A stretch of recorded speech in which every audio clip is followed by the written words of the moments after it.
2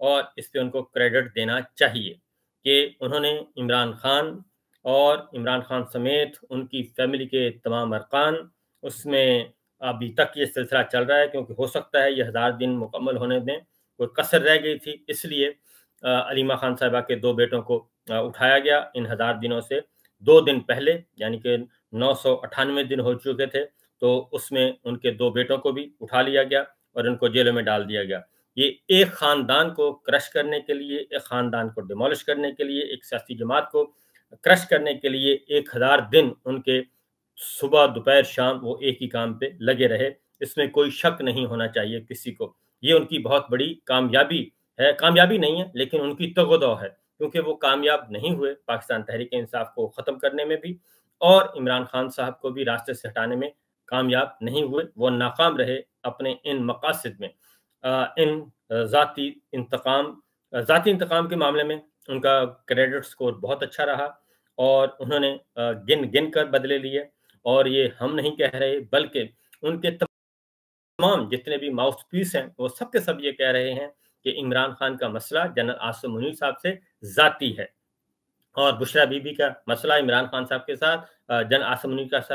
عاصم منیر سے ذاتی ہے۔ اس لیے جب تک جنرل عاصم منیر نہیں چاہیں گے اس وقت تک عمران خان، بشرا بی بی اور ان کے خاندان کے لیے آسانیاں پیدا نہیں ہوں گی، اور حسان نیازی جیل میں ہیں، اور علیمہ خان کے دونوں بیٹے جیل میں ہیں، عمران خان صاحب جیل میں ہیں، بشرا بی بی جیل میں ہیں، اور اس کے ساتھ ساتھ پاکستان تحریک انصاف کے تمام رہنما، سینئر رہنما جیل میں ہیں، اور فوجی عدالتوں سے سزائیں ہوئیں۔ یہ پہلی دفعہ ہوا کہ سویلین کو فوجی عدالتوں سے سزائیں دلوا کے ان کو جیلوں میں بند رکھا ہوا ہے۔ یہ 1000 دن ہیں جنرل عاصم منیر صاحب کے، اور ان 1000 دنوں میں اگر وہ کریڈٹ لینا چاہتے ہیں تو ضرور دینا چاہیے، کیونکہ یہ جو رپورٹ شائع ہوئی ہے وہ رپورٹ میں سمجھتا ہوں کہ درست نہیں ہے، کیونکہ جنرل عاصم منیر صاحب کے اگر 1000 دنوں کی کامیابیاں لکھنی ہیں تو پھر لکھنا چاہیے کہ انہوں نے ان 1000 دنوں میں انسانی حقوق کی پامالی کے ساتھ ساتھ سینکڑوں نہیں ہزاروں جعلی مقدمات، جھوٹے مقدمات اپنے مخالفین پر قائم کیے اور درج کروائے۔ یہ بات لکھنی چاہیے، یہ ان کے کریڈٹ پہ ہے، یہ ان کی کامیابی ہے۔ جھوٹے بے بنیاد مقدمات، ایک غدار سازی کی فیکٹریاں، پروپیگنڈے کی فیکٹریاں کھلی رکھیں، اور صرف یہ سیاسی کارکنان ہی نہیں، صحافیوں کے خلاف بھی، وکلا کے خلاف بھی، ججز کے خلاف بھی یہ 1000 دن جو ہیں وہ انتقام کی اعلیٰ ترین مثال رہے، اور عدلیہ کو بھی بخشا نہیں گیا، ججز کو بھی بخشا نہیں گیا۔ خفیہ کیمرے اور خفیہ کیمروں کے ذریعے یہ ساری ریکارڈنگ، یہ سارے کا سارا سلسلہ چلتا رہا اور ہمارے سامنے ہے۔ اس وقت ان 1000 دنوں میں نظام انصاف کا یہ حال ہے کہ آنریبل ججز جو ہیں وہ خود انصاف مانگ رہے ہیں اعلیٰ عدلیہ سے رجوع کر کے، کیونکہ جنہوں نے چیف جسٹس بننا تھا آئین کے تحت ان کو نہیں بننے دیا گیا۔ جسٹس منصور علی شاہ صاحب اس وقت کانسٹیٹیوشنل چیف جسٹس ہیں، آئینی چیف جسٹس جسٹس منصور علی شاہ صاحب ہیں، لیکن انہیں نہیں بننے دیا گیا، اور ان کی جگہ پہ یحییٰ فریدی صاحب کو ڈیفیکٹو چیف جسٹس لگایا ہوا ہے۔ اسلام آباد ہائی کورٹ میں جسٹس محسن اختر کیانی صاحب کو چیف جسٹس ہونا چاہیے تھا، لیکن وہاں پہ بھی de facto chief justice imported Lahore high court سے سرفراز ڈوگر صاحب کو لایا گیا اور ان کو بٹھایا گیا، اور بنیادی مقصد یہی تھا کہ پولیٹیکل وکٹمائزیشن کو کسی بھی طریقے سے نیچے نہیں آنے دینا۔ یہ وہ حقائق ہیں جو کہ پوری دنیا جانتی ہے۔ پھر یہ کہتے ہیں کہ مہنگائی نہیں ہے، تو مہنگائی کا میں آپ کو بتا دوں، بے روزگاری نہیں ہے، غربت نہیں ہے، تو یہ ورلڈ بینک کی رپورٹ ہے، یہ اسٹیٹ بینک کی رپورٹ ہے، گورنمنٹ آف پاکستان کی رپورٹ ہے، کسی اور کی نہیں، کہ 45% اس وقت غربت بڑھ چکی ہے۔ 45% پاکستان کے عوام خط غربت سے نیچے زندگی گزار رہے ہیں، اور 45% کا مطلب ہے آلموسٹ 25 کروڑ آبادی ہے، 11 کروڑ پاکستانی خط غربت سے نیچے زندگی گزار رہے ہیں، اور مہنگائی جو ہے وہ کہتے ہیں کہ مہنگائی کنٹرول کی گئی، تو بھائی مہنگائی کہاں سے کنٹرول کی گئی؟ خط غربت سے جو نیچے جا رہے ہیں، اگر یہ مہنگائی کنٹرول کی جاتی تو کیا پاکستان میں 11 کروڑ عوام جو ہیں وہ خط غربت سے نیچے جاتے؟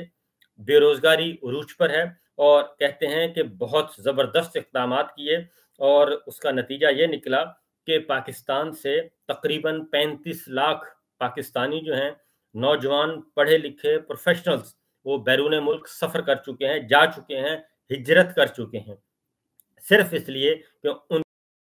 کو پاکستان سے مایوسی ہے اور پاکستان کے ان حکمرانوں نے ان کو مایوس کر دیا ہے۔ یہ 1000 دن کی کھیتی ہے جو کہ ان کے ذمے ہے، کیونکہ یہ کریڈٹ دینا چاہیے۔ اس کے بعد سرمایہ کاری، کہا گیا تھا کہ $100 ارب کی سرمایہ کاری آئے گی۔ SIFC ادارہ قائم کیا گیا اور SIFC مکمل طور پر کنٹرول میں تھی جنرل صاحب کے، تو اس SIFC کے کریڈٹ پر $100 ارب تو کیا $100 کی بھی سرمایہ کاری موجود نہیں ہے، اور اب SIFC کو لپیٹ دیا گیا ہے اور ان کی بڑے عرصے سے خبریں نہیں آ رہی، اور اب یہ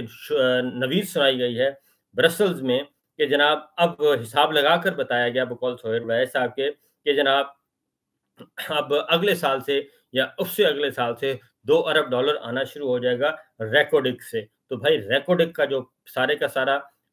معاہدہ ہے وہ تو عمران خان صاحب کے زمانے میں ہوا، اور وہ معاہدہ ہے جو کہ عمران خان صاحب کے زمانے میں ٹھیک کیا گیا، ورنہ تو اس میں بہت زیادہ جرمانہ ہو چکا تھا۔ آلریڈی افتخار شیخ صاحب نے جو دیا تھا فیصلہ دیا تھا، اس کے نتیجے میں جو معاہدہ توڑا تھا اس کے نتیجے میں بہت زیادہ نقصان ہو چکا تھا۔ تو ریکوڈک کا جو منصوبہ ہے وہ تو اس صورت میں عمران خان صاحب کے زمانے میں اس کو سیٹل ڈاؤن کیا گیا اور اب آیا، اور ان 1000 دنوں میں کیا کیا گیا؟ ان 1000 دنوں میں 9 مئی کو بہت بھرپور طریقے سے 9 مئی کا جو بیانیہ ہے اس کو بنانے کی کوشش کی گئی، اور ان 1000 دنوں میں بھرپور طریقے سے 9 مئی کا بنیاد پہ پاکستان کے عدالتی، آئینی، صحافتی نظام کو توڑا گیا۔ ان 1000 دنوں میں الیکشن کمیشن جو کہ مجرمانہ غفلت میں مبتلا ہے اور جس نے یہ سب کچھ کیا اور جس سے کروایا گیا، ان سب کو تحفظ دیا گیا۔